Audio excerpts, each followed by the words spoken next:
So what's happening is the mound builders, which I'm sure you've heard of Serpent Mound. Newark, Ohio is another very famous earth mound site. East Lake, Ohio is ground base. And the site that's there now, it's been mowed down in the past, and there's a school that sits on that land now.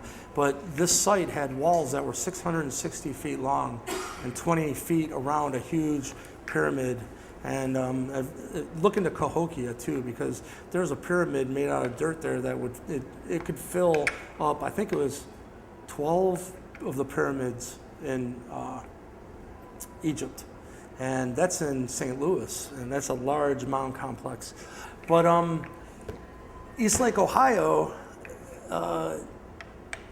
is going to be put on the map here soon, and I can tell you what's happening in the very near future is the Cleveland Natural History Museum is doing a multi-million-dollar renovation, because who the mound builders are is truly going to be revealed to this planet through the Native American Indians, because they know.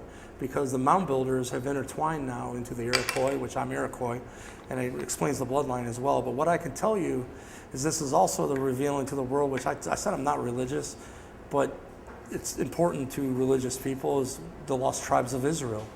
What you'll find out is the mound builder DNA, using new DNA testing, they label lineages of DNA going back in time, haplogroups. And they knew of haplogroup, they just name them A, B, C, and D.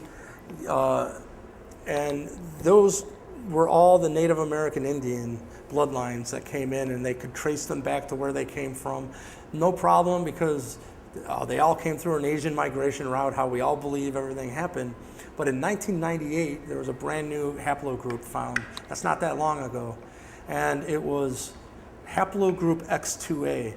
And Haplogroup X2A, yeah, Google that and you'll see. Matter of fact, write down Cayce DNA too, and you'll see Edgar Cayce knew all this and prophesied it already, because he did so much work on the Atlanteans. People don't know, he said exactly what happened to the Atlanteans. They became the mound builders who intertwined into the Iroquois tribe of Indians, and they're still here today. I am that. And how it's provable is Haplogroup X2A, which was only discovered in 1998, only exists in 3 places on this planet. The skeletal remains that have been removed out of these mounds, usually giants, by the way, 8 to 16 feet tall, are Haplogroup X2A. But 3% of the Native American Indians still to this day have Haplogroup X2A. Hasn't left this planet. But this is an interesting talking point, because even using DNA, a few generations ago, we were giants. Now we're not. So genetic work is still being done. I think it's why a lot of abductions, to reduce the stature of the Nephilim so we could fit in and do what we're intended to do. But the only other place that Haplogroup X2A is on this planet is going back in time. If you find the largest concentration of that DNA type, it tells you where the biggest congregation of it was in the past. It's the hills of Galilee, Jerusalem. So this is one of the lost tribes of Israel, and it is the bloodline, the Holy Grail, that the Templars brought into America long ago. And so what happened was, then it clicked to me.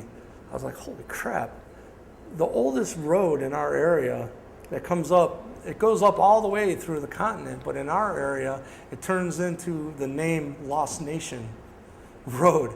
I'm like, duh, So you take Lost Nation until it dead ends at Lake Erie. And when you take a left onto, it's called Lakeshore Boulevard, and you can look all this up on Google Earth too, Just type in Lost Nation Road, Ohio. Take it up to the lake. When you go to the left, you're gonna come across East Lake Middle School. That's the site of the first home of the mound builders, where this mound complex was.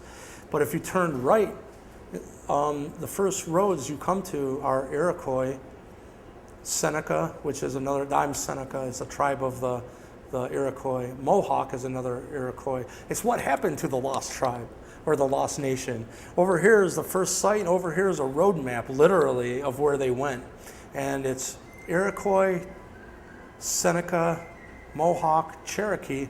People don't know the Cherokee are blood family of the Iroquois. They just went to a different part and became known as the Cherokee.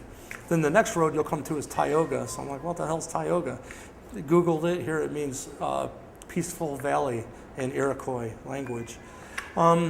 So I'm working with the East Lake Historical Society right now to bring the tribal elders to East Lake, Ohio this summer to do an event, and it'll be a big outdoor event. So please look me up on Facebook, keep in contact, because all the elders are going to be coming here to release this.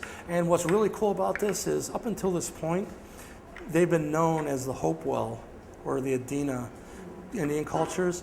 They're being renamed forevermore accurately. And because Hopewell was the name of the farmer who owned the land that the mounds were on. Nothing to do. But thank you so much for stopping in. And tomorrow, if you're here tomorrow, I'm going to be getting into a little bit more of it. So I think, I don't even know what time it is. Are we? Cool. Most Americans have no idea that ancient cities with advanced architectures once dotted the ancient North American landscape. Very, very few of us were conscious of the immensity of a place like Monk's Mound at Cahokia, opposite St. Louis, which is bigger in its footprint than the Great Pyramid at Giza. We didn't know that. The knowledge embedded in these earthworks and encoded in their structure is anything but primitive. It's remarkable. What I've learned now is just how amazing they were in terms of their knowledge of the solar system and of mathematics. Artifacts of iron were found, artifacts of hardened copper, stone tablets with writing. Regular farmers just plowing their fields would really turn up literally bushel baskets of arrowheads, spear points, etc. And these things were commonplace. Some people, such as Caleb Atwater and Squire and Davis, they believe the artifacts that they were finding around these mounds and cities and earthen structures, that this was representative of an advanced civilization.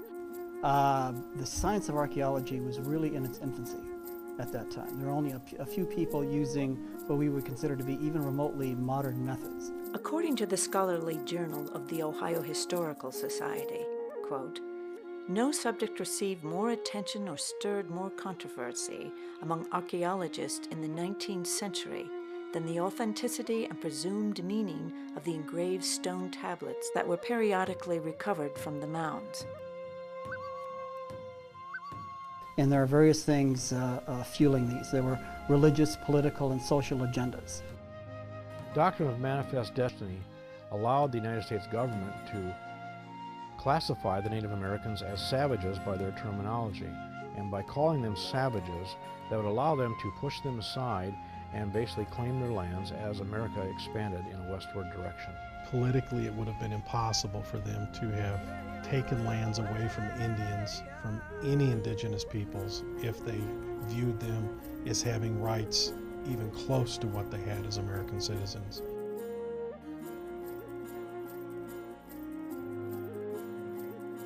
Manifest destiny, the idea that American First Nations had never achieved anything worth preserving, has resulted in the wanton destruction of thousands and thousands of earth constructions, mounds, embankments, figures, and settlements. Science did tell them that there were certain races that were superior and some that were inferior. We would say that's bad science, where you want to discount information because it kind of doesn't fit what you think you see. And what you see is what people saw at the time were these savages who were in this pitiful state.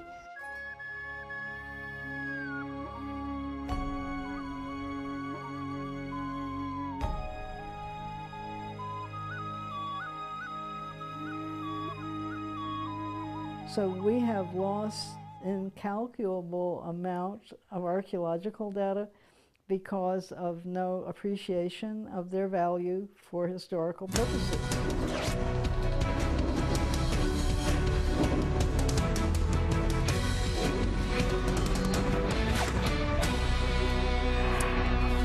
I want to to show you some things that I don't think you even knew existed. It goes against everything Manifest Destiny teaches about Native Americans. And I want you to know this part of our history because people erased it, and we'll get to that later on in the program. Erased it intentionally.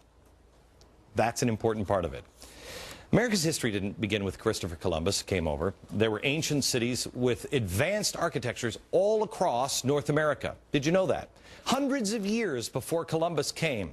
We always think, oh, the Indians, they didn't scar the land. No, not true. These were cities as large as any in the world at the time. London or Rome, they were metropolises. Archaeologists say they have found evidence of 200,000 actual cities of mound-like structures all across North America that were here long before Columbus. But we don't know anything about them. Why? Why? Especially when you hear what you're about to hear. I want to show you 3 incredible examples of these Indian mounds that were discovered. But before I show you this, I want to ask yourself, I want you to ask these questions. Was Jackson right? Andrew Jackson, Manifest Destiny, the beginning of that. Was he right that the Native Americans were savages? Or was Jefferson right that there was something going on here that we don't even understand? Maybe they were descendants of Egyptians or Jews, or maybe they were from Asia. Where were these people from? But they weren't savages. I want you to take a look at this. This is going to blow your mind. See this here? First, let me show you the Great Pyramid of Giza. You've seen this? One side of the Great Pyramid of Giza. If you measure it, it is from the bottom to the apex, 606 feet. That's important. That's an ancient unit of measurement. It's referred to as the stade. Now I want to show you this. These are the Newark earthworks. They're here in Ohio. Yes, Ohio. The earthworks are made, they're structures that are made now of earth that has been built up from the ground in a perfect circle. Here it is, a perfect circle and a perfect octagon. But they were built by the ancient Hopewell civilization. They date back from 300 BC to 400 AD. So let's look at these structures here. Bring this up. I want to show you something. If you square the inside of the octagon, here's a square and here's a square. If you square it, this is what surveyors do when they're measuring. They square the circle, and then they divide that area into 4 equal parts, or cubes, and then you find that each cube is made up of 606 feet, 606 feet, 606 feet, 606 feet. 606. It's made up of stades, exactly the same. Now, if that's not interesting enough, look at the angle of the Great Pyramid of Giza. If you take the angle of the Great Pyramid of Giza, the slope is 51.8 degrees. Let's go back to the earthworks. If you measure the line that goes straight through the center of the structure, right here, and then you go true north, it's 51.8 degrees. That angle is exactly the same angle as the pyramids of Giza. It is the same math, the same calculations as ancient Egyptians. Let me show you one more connection. In 1860, David Wyrick, he's a guy who surveyed the Newark earthworks. He was digging into a mound near those earthworks, and he found a wooden coffin made of oak. They opened up the coffin and found a skeleton of a man holding a little box. It was about 8.10 inches in size. The box had been cemented shut here. This, by the way, is sitting in Ohio. Well, he opened up the box and he found a little man inside, a little black stone. They took it to scholars and they looked at it. The man seems to be carrying something, and there's writing here at first they couldn't recognize. The writing is, they thought in 1860, some sort of Hebrew. Well, finally, about 20 years later, they found some rabbis living in the area, and the rabbis looked at that, and they could read it. They said it was an old kind of block Hebrew, and it was a rendition of the 10 Commandments. Now, this is another piece. Block Hebrew, they said they'd never seen anything like it. Mainstream archaeologists at the time called this a hoax. But then in 1900, or just about after 1900, in Israel, they found the same block-style Hebrew writing, Mainstream archaeologists still dismiss the findings. They found it in Israel and they found it in Ohio. But there was another stone that they found that they couldn't argue. This is the Bat Creek stone. It was found during the course of an official Smithsonian evacuation. The Smithsonian didn't understand the meaning of the writing on the stone. They thought it was Cherokee, since it came from Cherokee country. They didn't realize that it's actually Hebrew. They had published this originally upside down. They threw it in a box at the bottom of the Smithsonian, put it in the basement.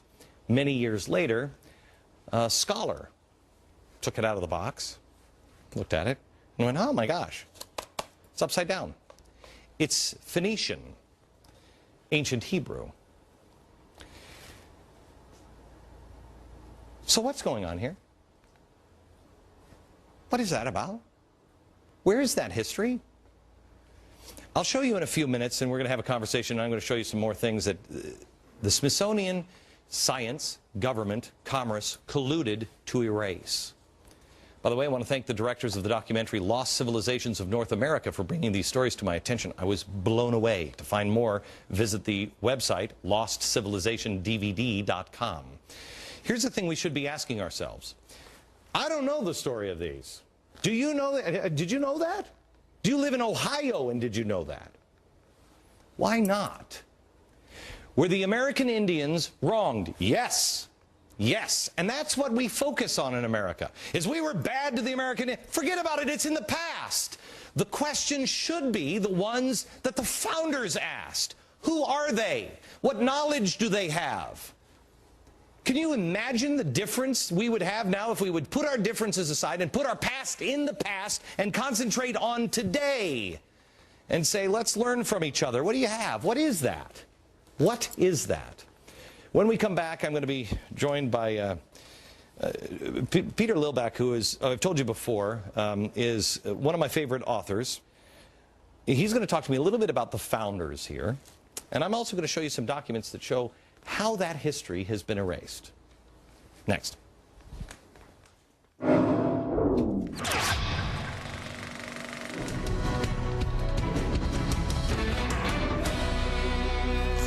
This is the Smithsonian Annual Report, 1882, 1883. This is John Wesley Howell. This is an original copy. John Wesley Howell in 1789. Again, this is Powell. This is the director of the Bureau of Ethnology at the Smithsonian Institute. He said this: artifacts found prior to Christopher Columbus's arrival would be considered illegitimate by the Smithsonian. Only the savage Indian culture would be observed, and this created the artificial barrier to science. Only the savage. Science was colluding with government because of commerce, and religion was involved. Now, why do I tell you all this stuff? Not because I'm an Indian expert or anything else. You got to do your own homework. I just found out about this stuff. I'm amazed by it. I don't know what the answer is on this. The reason why I bring it up is the stock is not bad. The soup went bad, but the stock is not. Peter Lilback, Dr. Peter Lilback. How are you, sir? Good to see you. This is a book that needs to be owned by every American. Every single American should have this book in their home. It's called Sacred Fire. These are the words of George Washington, and it takes history absolutely apart. Not on somebody's opinion, but on their own words, on his words. Peter, I want to go to you and talk to you a little bit about, again, the stock. George Washington had a good relationship. Our founders had a good relationship with the Native Americans, right? There's no question about that. When they came to America, they realized they could not survive without a close relationship with the Indian people. The greatest story, for example, is the Pilgrims who were blown off course. 800 miles out of their destination in Virginia, they're in Massachusetts. They land on ground, and they're in the middle of nowhere, no government. They make the Mayflower Compact, so they have government when they land. And there's no Native Americans there because a plague had gone through, but one person shows up. He happens to be a Native American that knew English. He had actually been taken captive to England. He'd learned English. He'd gotten his freedom. He came back, his people were gone. The white settlers are there all of a sudden, And he meets them and he says, welcome. He speaks English. They couldn't believe it. The providence of that moment is extraordinary. They needed help, and there was a person there to help them. And he was a Native American. Right. And that creates Massachusetts. All right, do I have time for one more story real quick? No? Okay, hang on, because I want to come back and talk about, William Penn. Because William Penn said something when he was working with the Indians that is critical to understand the truth, I think, about America. And we'll do that next.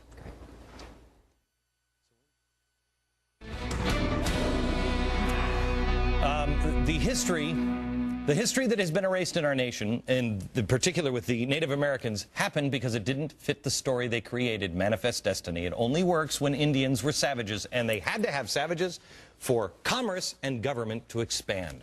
The ancient artifacts prove otherwise. Why aren't we looking into those? Peter Lilback is the president of Providence Forum and the author of George Washington's Sacred Fire. Okay, Peter. I think a great place for Americans to understand the truth about Americans and Native Americans and African Americans, all of it. It comes from William Penn. Tell the story. Great story. Philadelphia, the great founding city of the United States. That's where government began. It was founded by William Penn. He wanted a city without walls. And he determined that he would do it by making a constant commitment to justice and ethics with the Native Americans. There never was an Indian war with William Penn. And there's a wonderful treaty that still exists that describes the commitment they made. And it says this: there are good people and bad people among all people. There are good and bad Indians. There are good and bad Christians. That's what he called them in Philadelphia. And he said, we must come together so that we will address these problems that will come with respect and by communication, affirming the good. That's where we need to be. There are good among us and bad among us. There are good Americans, bad Americans. There's good parts of America. There are bad parts of America in the American story. We've got to come together as the good people, stand together and guard against the bad so we can live in a country without walls. Peter, thank you very much. Back in a minute. To expand our own understanding of America, good, bad, and ugly, with the Civil Rights Movement tomorrow and Friday. And then we'll see you down at the mall in Washington, D.C. on 8/28. Don't miss it. History in the making. From New York, good night, America. Perhaps DNA science can settle once and for all the biological question of who, for example, the Hopewell mound builders were. We can use DNA to help us reconstruct the past and the history of different populations, because your DNA is passed down from your parents from generation to generation. There are certain types of DNA in particular that are very useful for reconstructing population prehistory. Your mitochondrial DNA is DNA that every person has, and you inherit it from your mother. Your mother passes it on to her children. Men don't pass it on to their children. And this type of DNA therefore gives us a measure of matrilineal relatedness. I collected DNA from and analyzed DNA from a couple of different Hopewell cemetery populations. When we looked at DNA from these two different Hopewell populations, from Illinois and Ohio, we found that there were 5 primary mitochondrial DNA lineages present. These lineages have become designated by letter names in the scientific world, and the ones that we see in Native American populations, both living today and in these Hopewell cemeteries, were the mitochondrial lineages A, B, C, D, and X. And these 5 lineages are ones that are common today in Native Americans, and they were the ones that were present in these ancient Hopewell communities. When we look at the distribution of haplogroup X in the Americas, we see that it's present in about 3% of all Native Americans, but it's more common in some populations. In particular, peoples who live in the upper Great Plains exhibit much higher frequencies of haplogroup X, sometimes up to 25 or 30 or even 50% in some samples that have been studied. DNA science apparently settles the biological questions of who these ancient, advanced Hopewell mound builders were. But where else is this DNA found? And where did it originate? The form of haplogroup X that's present in the Americas is known as haplogroup X2A. And this specific type is defined by a number of additional mutations that Native Americans who belong to haplogroup X share. There's a lot about DNA evidence that is a controversy.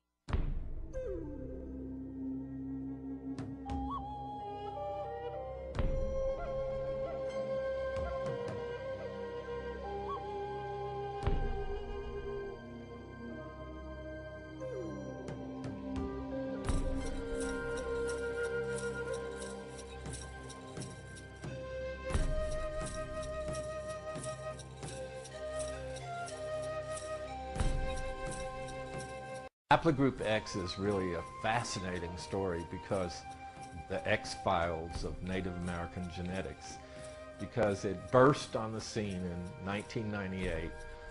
Scientists didn't want to believe it, but they found a new haplogroup in addition to A, B, C, D among the Indians of the Great Lakes in particular. And that was haplogroup X. And so immediately the scientists who have a kind of idée fixe, in my opinion, set about trying to find haplogroup X in Mongolia and Siberia, because of course all American Indians, all upstanding American Indians came across the Bering Land Bridge chasing woolly mammoths, right? So they weren't able to find haplogroup X in Siberia. Haplogroup X was a Eurasian type. So then they started talking about, oh, well, maybe they got here by jumping across the ice in a circumpolar fashion. Okay. Well, it kind of rested there for a while.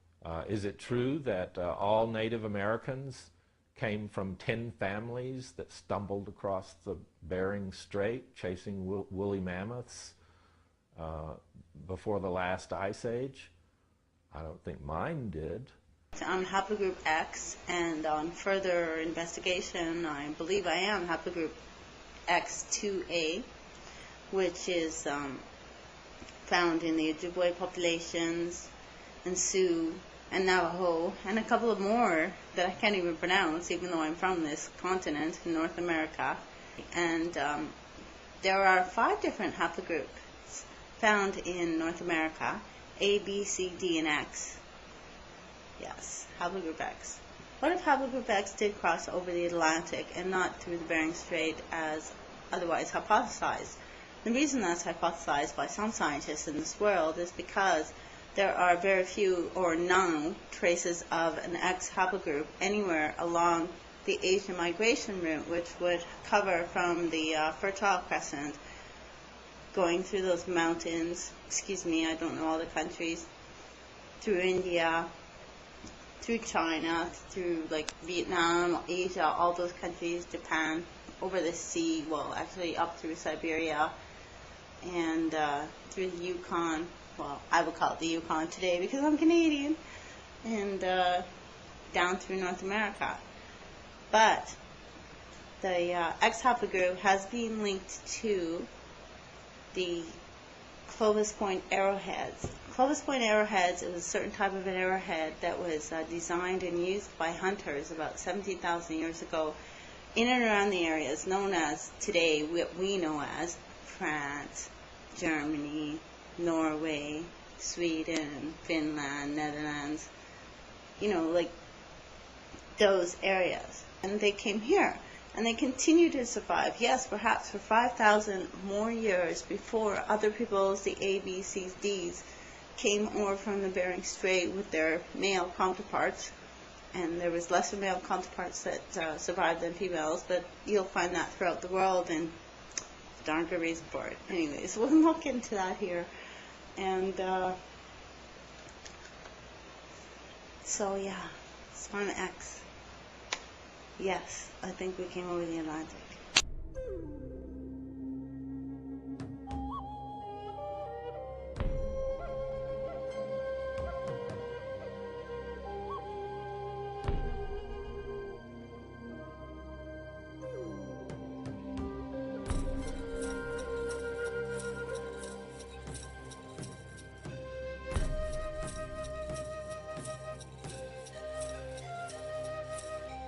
You know, it also shows that not just high math, but these sites are lined up primarily with the lunar calendar.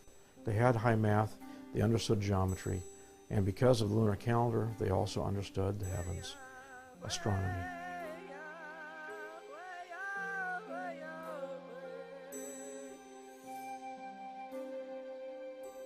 What I've learned now is just how amazing they were in terms of their knowledge of the solar system and of mathematics. And the lunar calendar comes from the Mediterranean, and then they had the unit of measurement was 606, which they call the stade. One side of the Great Pyramid from the base to the tip of the apex is 606 feet. If you square inside the octagon, which the surveyors like to call, it's a term they use, squaring the circle, and you divide that up into 4 equal parts inside of cubes, you'll find those cubes are all made of 606-foot lines per cube side.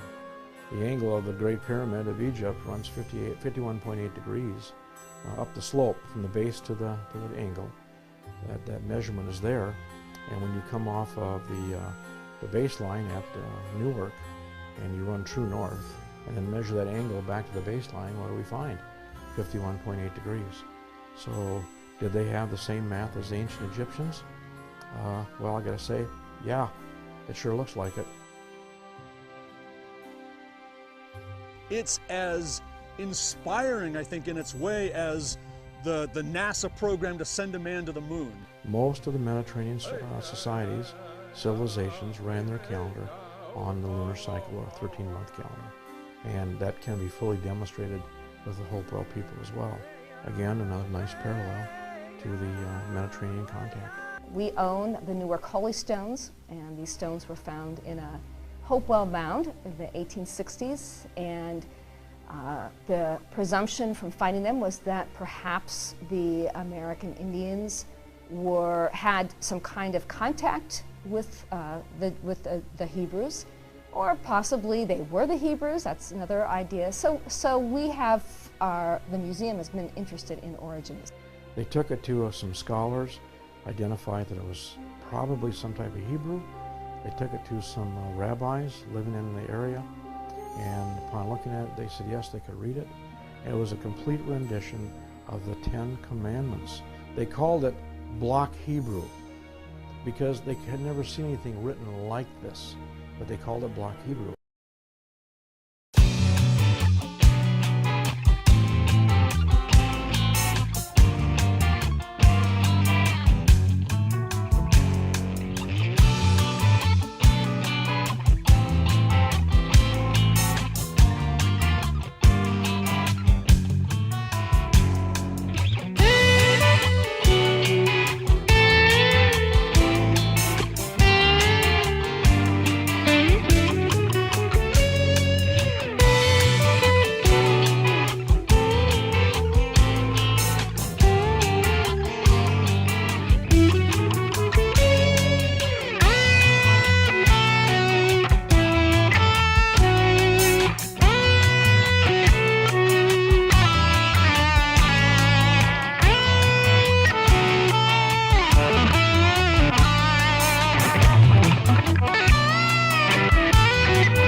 Oh, hi. I was just asked a really good question, and that is, what are my concepts of God? And I gotta say, I was agnostic up until my awakening. But where I really found my belief in a creator was when I started to learn about sacred geometry. I started to learn that everything from the atom to galaxies are adhering to very specific geometry. The golden mean, Fibonacci sequences, and it's just not on Earth, it's anywhere. It seems like the whole creation is adhering to this very specific geometry, and that's why it's called sacred. And to me, it's like finding the fingerprint of God, because it absolutely can't be coincidental. And so then I started to have my own belief in a creator. But I'll say I don't try to put labels around what the creator is. I think at this point in my evolution, if I did try to come to a conclusion, I would probably be wrong. I've heard it said it's kind of like we're a fly in a 747, and as much as that fly tries to figure out what it's a part of, even if it does come up with a conclusion, more than likely it's going to be wrong. So I think at this point in my evolution, saying that I know what God or the creator is truly just putting chains around the possibilities of what the creator is. The second part of that question was, what do I think of Jesus? And I think Jesus is exactly who he said he was. I think some big parts of his message have been they seem to go right past people's heads, and that's when he said, these things I do, one day you will do, and even greater. He didn't put himself on a pedestal and, say, I'm the only way and here I am. He said, you will do these miracles as well. And I think, when you look at, some people know that Jesus came from a specific bloodline, King of David, and so there's others of that bloodline as well, and we can just leave it at that. But I think he's a profound spiritual teacher, and there's been many enlightened beings who have come here to help us remember that, thoughts create reality, and to be mindful. Think about what you're thinking about.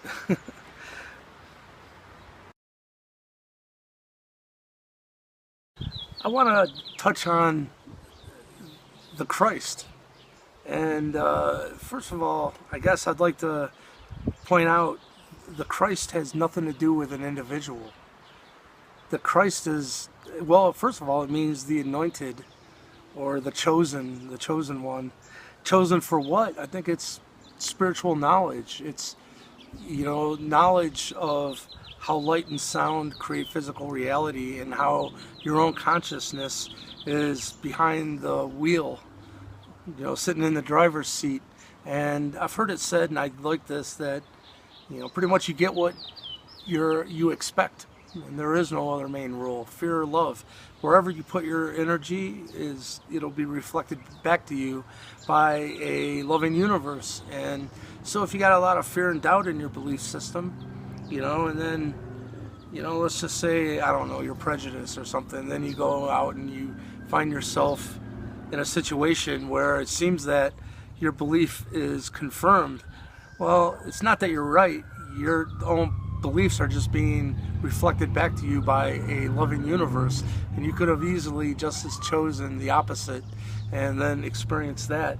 So I think that's the whole thing about becoming conscious of what your belief systems are. And really, this gets into the concept of free will as well, because a lot of people think free will is a great thing, and it is, but truly, once you understand thoughts create reality, it takes away free will, because there's only one thought form that has the most love-filled outcome for everyone involved, and any other choice is truly a trip back into the Maya or the illusion. So it really makes you focus what you're thinking about, and but then I think you got to train yourself once that first thought form comes up, which I found out it's usually from the mass consciousness. Not usually, it is. All of our own first internal dialogue in our voice, in our mind, comes from the mass consciousness, and we're all connected to the mass consciousness. So I guess the point is, if your first thought forms that enter your head in your own internal dialogue are from the mass consciousness, well, the mass consciousness is still filled with a lot of fear-based thought forms. That's why that first thought may be, oh, I'm getting screwed again. Oh, this is happening again. You know, why does this keep happening? Well, it's because you got to look for something different.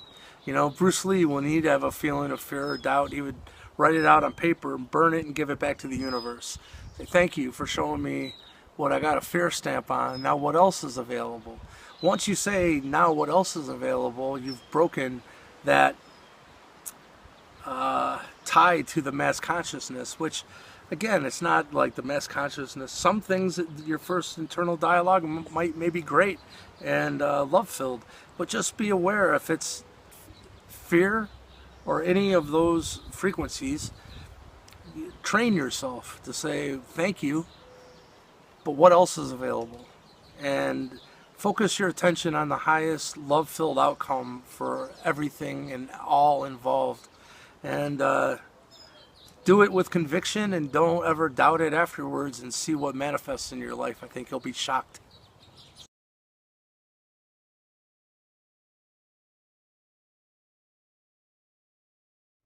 Mike's footage is really impressive simply because of the size of Lake Erie and the fact that it's a no-fly zone. There's nothing around for something like 60 miles. It really makes these lights that Michael Leahill is videotaping very remarkable. But are these objects new, or have they been seen before? March 4th, 1988. According to the Cleveland Plain dealer, Sheila Baker sees several small triangular objects shooting out of a huge metallic gray football-shaped object descending over Lake Erie. The U.S. Coast Guard even witnesses this event and makes a written report. Quote, "The smaller objects began hovering in the area where the large object landed. They appeared to be scouting the area." They were never able to fully resolve this event. The description of these objects approaching the lake is eerily similar to Michael's footage from August 18, 2006. But Michael's encounters go further back than the team realized. What the hell?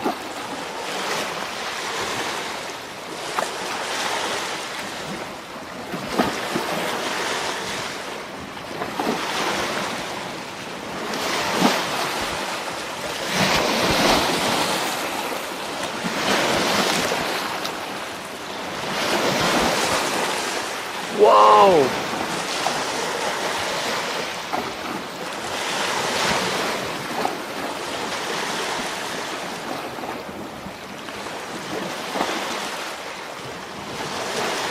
There's a smaller one flying into it or something. Dude, it's angels circling the earth, man. Haha. What's this coming up to it, man? No way. I got this on tape, man. Oh, this is a trip. Dude, there's one stopping right into it. It's hovering. I know, I see. Dude, this ain't even right. Holy crap. Oh my god. Oh my god, this is amazing. Dude, I got it on tape. What the hell?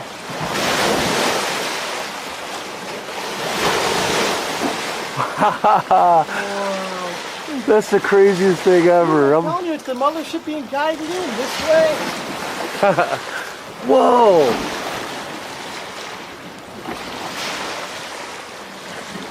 It's so bright, it's reflecting on the lake. Dude, it's beautiful. You see that? It's reflecting Oh, I on got the it. lake. I'm filming it, dude. I'm just saying it for documentation, man. Yeah, it's dude. It's so bright, it's causing like the sunset with the sun and the moon. Yeah. That's important.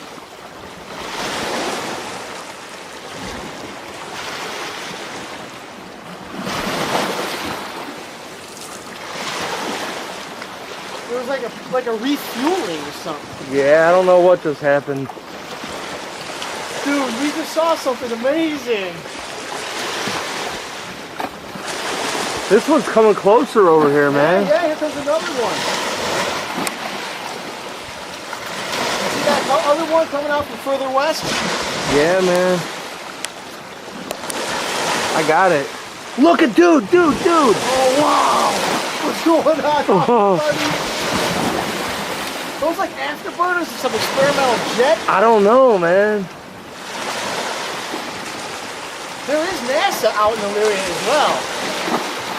I don't know what it is, really. Trust me, I've seen the NASA Lewis Research Center out there. But look how fast it's going. You see that? Yeah, it took off in a jiffy. Dude.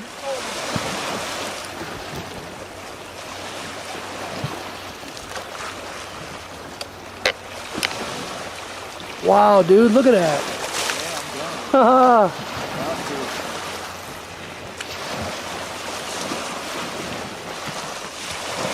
That's freaking crazy bright.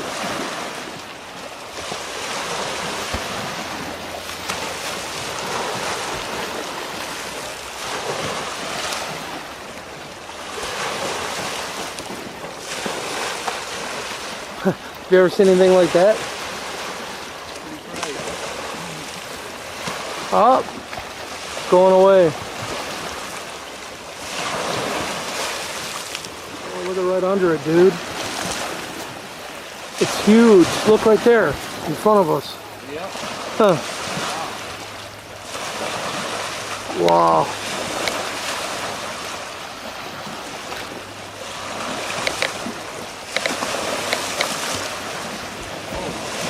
Wow, I've never seen anything like this either.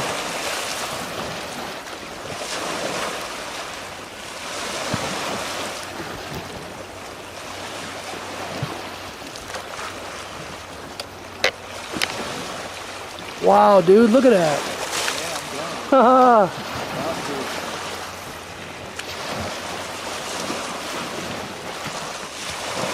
that's freaking crazy bright.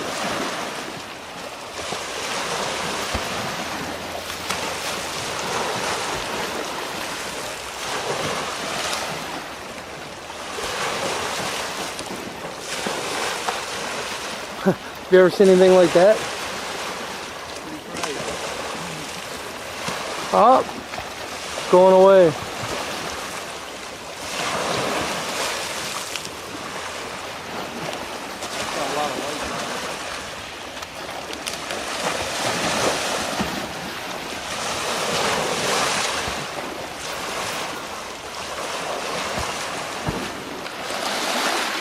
Ah, yeah. Wow.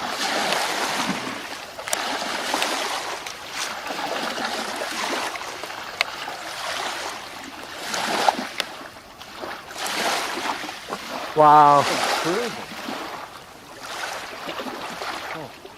Did it just kind of like dim out? Looks like it. Yeah, what the fuck?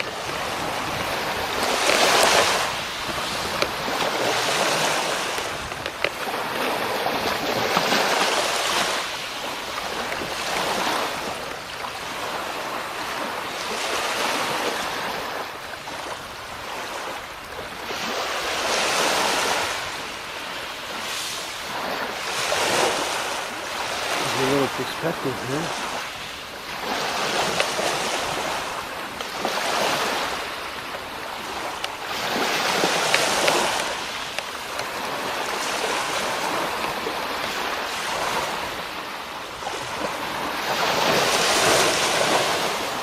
Wow.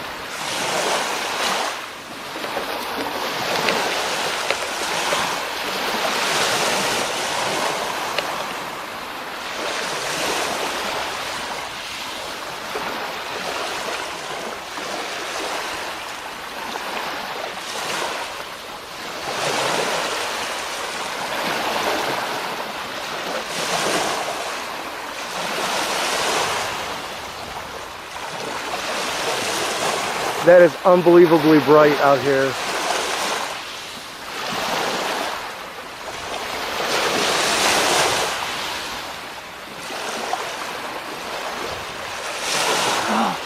Holy shit.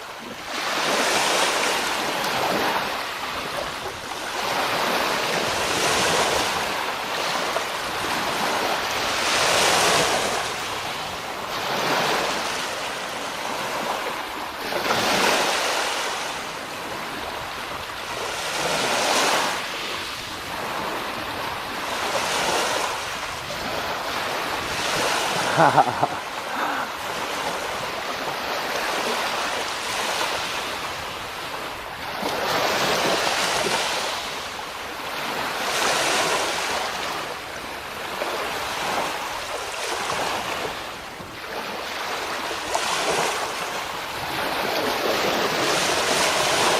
beautiful is that?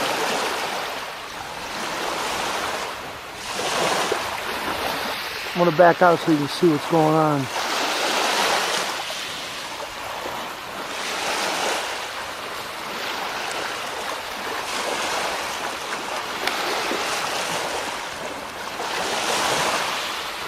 One of them disappeared.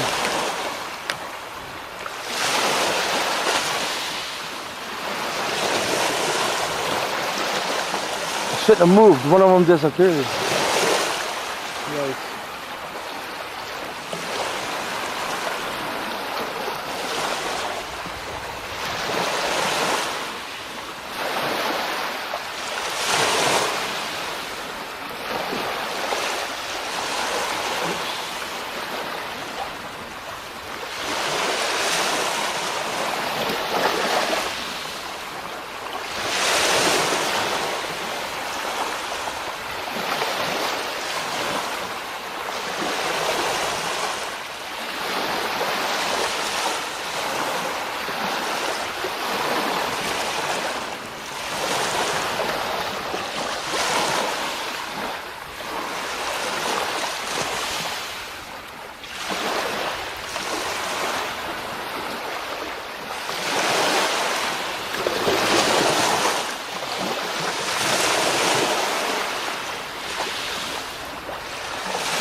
I can't believe I can't get this set.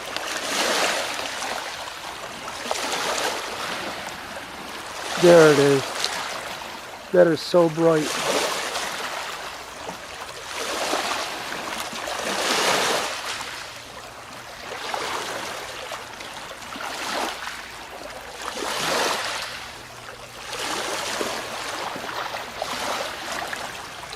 Dude, you see that?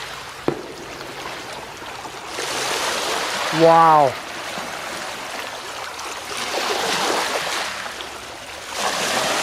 That's going to be some of the best footage ever. Want to see?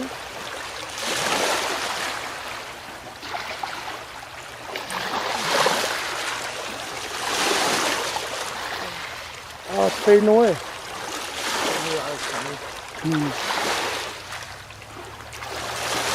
I see it. Yeah, wow.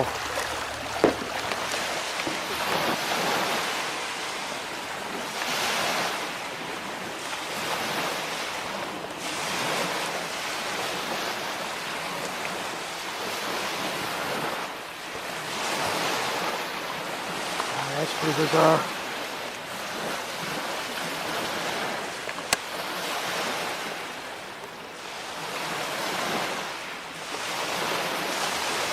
Holy shit.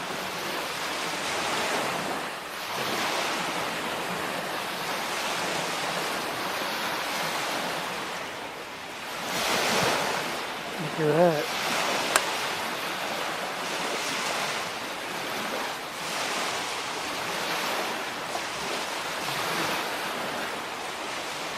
What the hell? Weird.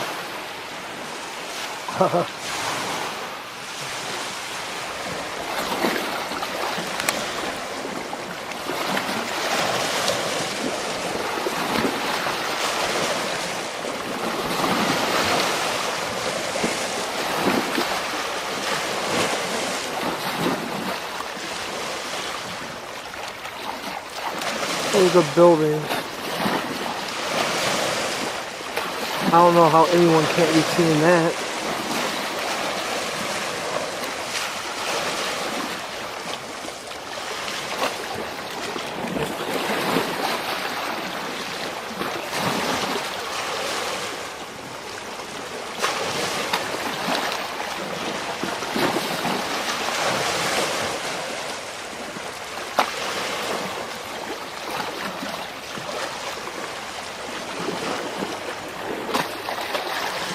You know, those lights showed up over Phoenix, and here's lights over Cleveland.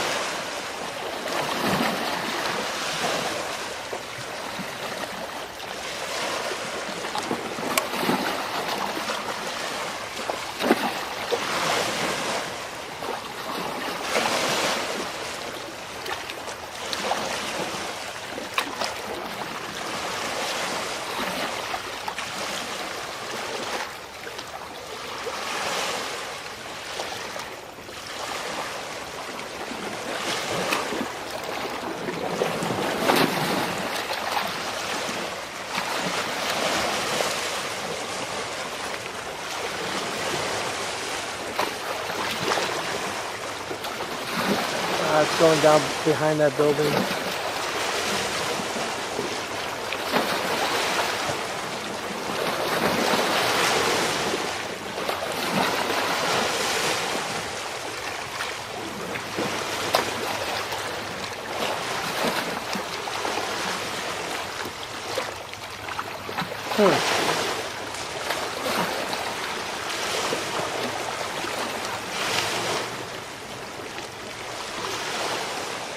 And of all the dead giveaways, the disappear and reappearing of stars just don't happen.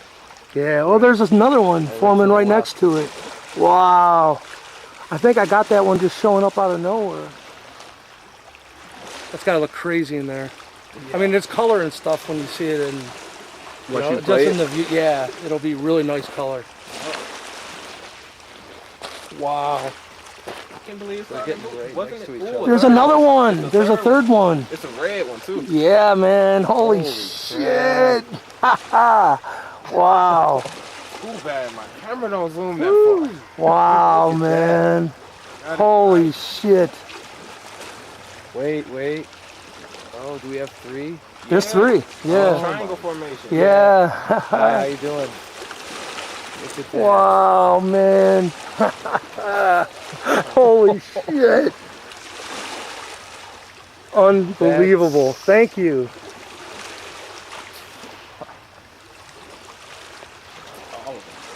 That is mind-blowing, man. What's your name? Sean. Sean's here to witness this with us. What you guys doing? My name's Michael, and this is Justin. There's one down at the bottom of the lake now. Yeah. Holy shit, check this out. That is a lot.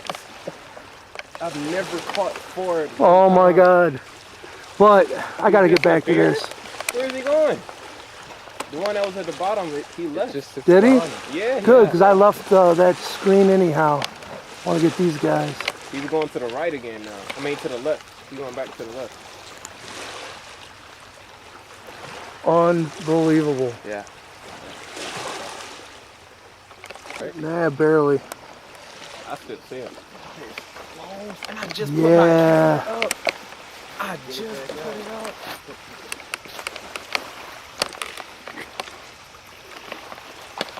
His light is huge. Yeah. Just took the batteries out, everything.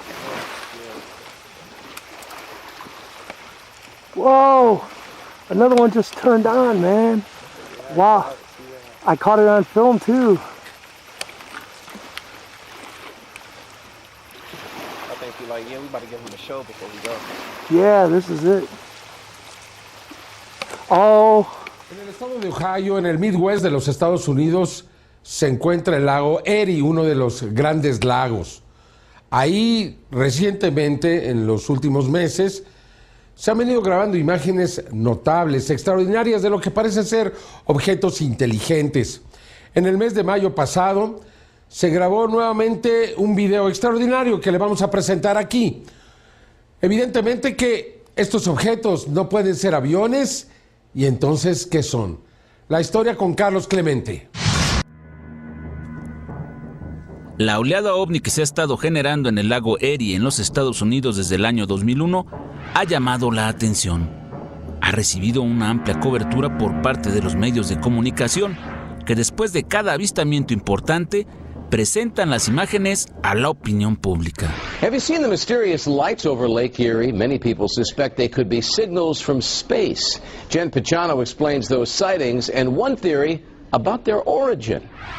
What do you see when you watch this home video?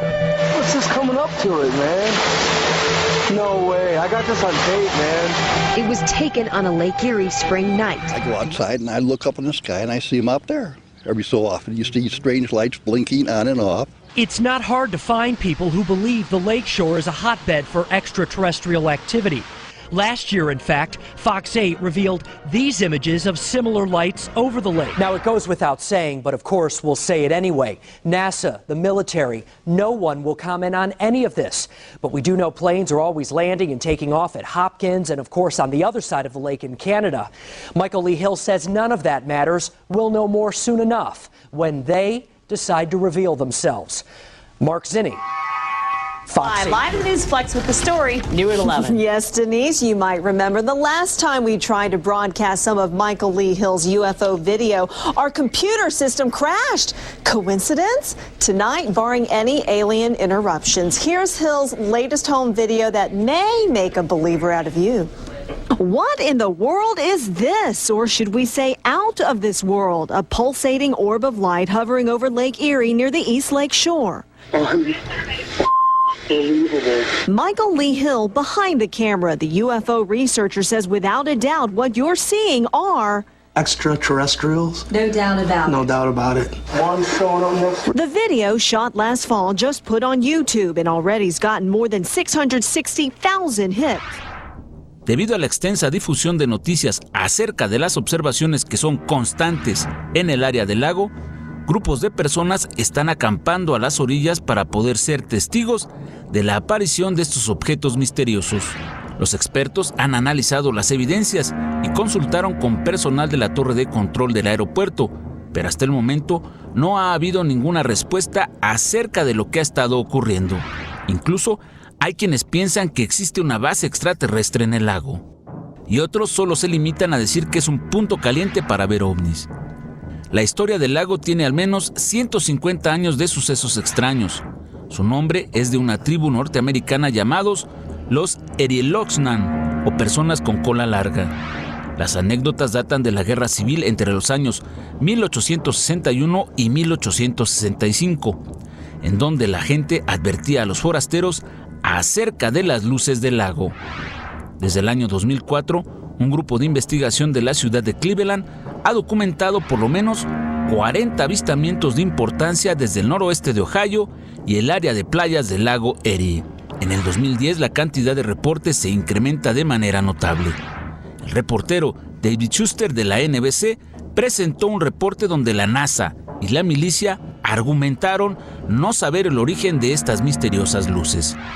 NASA has a lab in Cleveland called the Glenn Research Center. They test rockets and various aircraft, but say they haven't done any testing this week. A Pentagon official told me the U.S. military has not been testing anything recently in that area.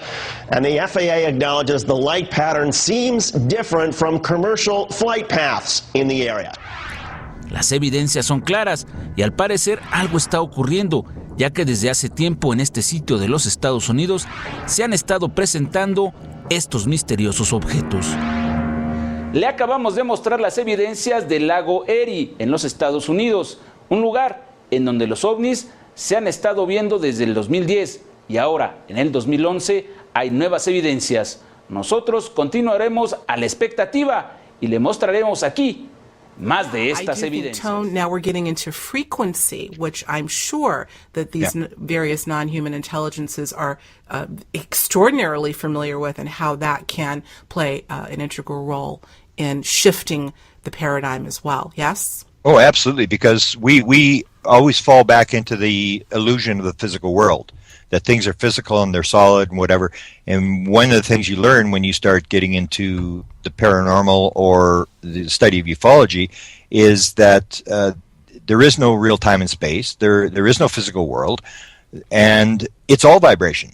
Because people will say, well, I don't believe that you can, move from here to there through time and space. And you start looking at it, and when you break the physical world down, basically you just have these sort of fields, not really even particles when you break it right down, and it's all got to do with vibration. So, and aliens even given this message, it's all vibration.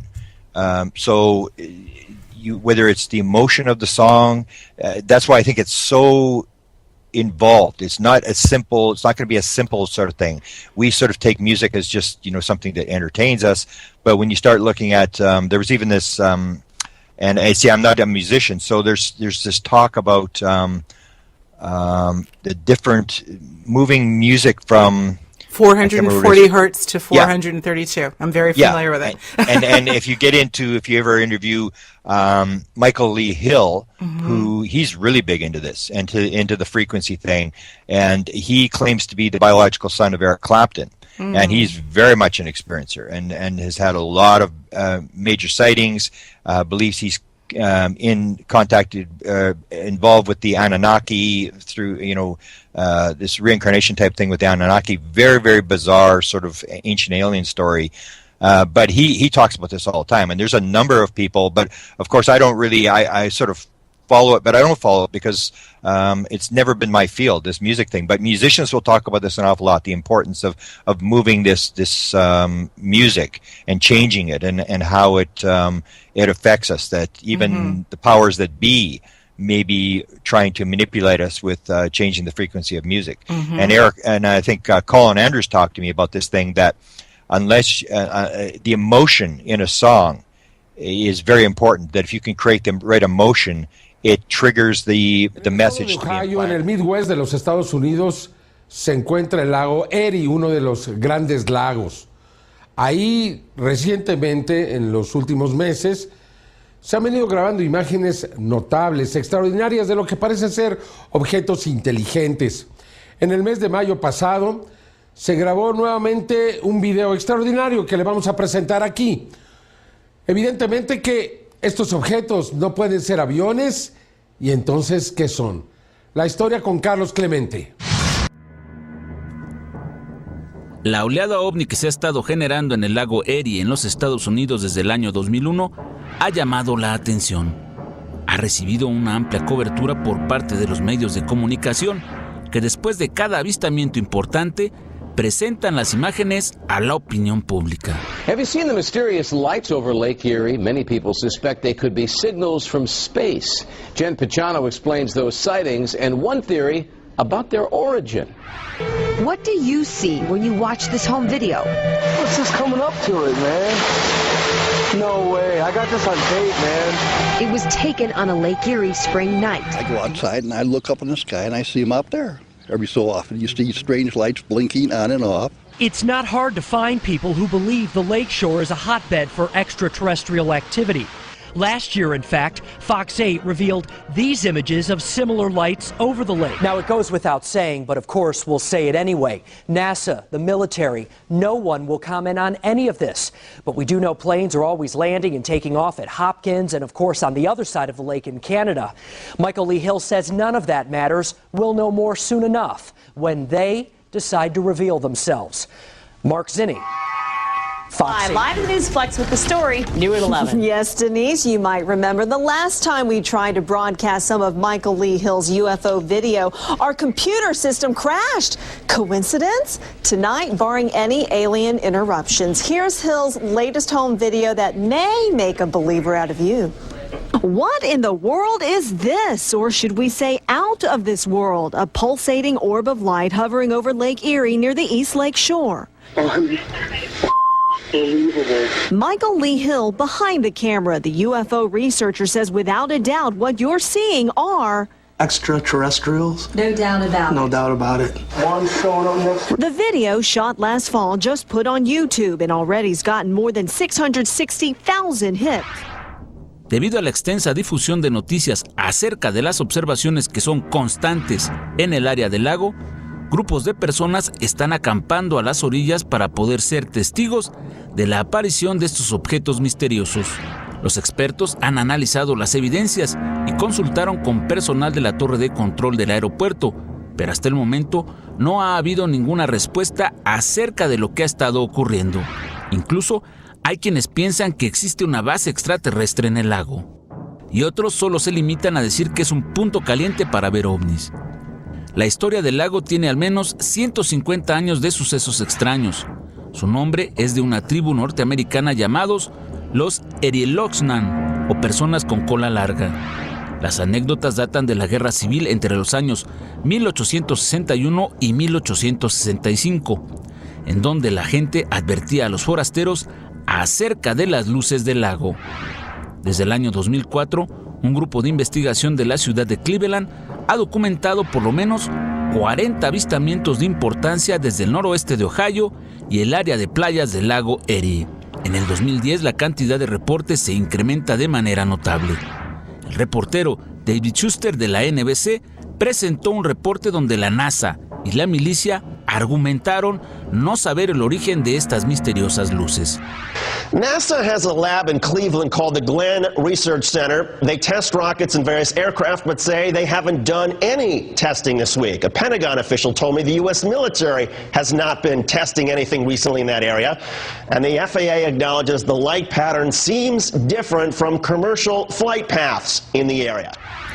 Las evidencias son claras y al parecer algo está ocurriendo, ya que desde hace tiempo en este sitio de los Estados Unidos se han estado presentando estos misteriosos objetos. Le acabamos de mostrar las evidencias del lago Erie en los Estados Unidos, un lugar en donde los ovnis se han estado viendo desde el 2010 y ahora, en el 2011, hay nuevas evidencias. Nosotros continuaremos a la expectativa y le mostraremos aquí más de estas evidencias.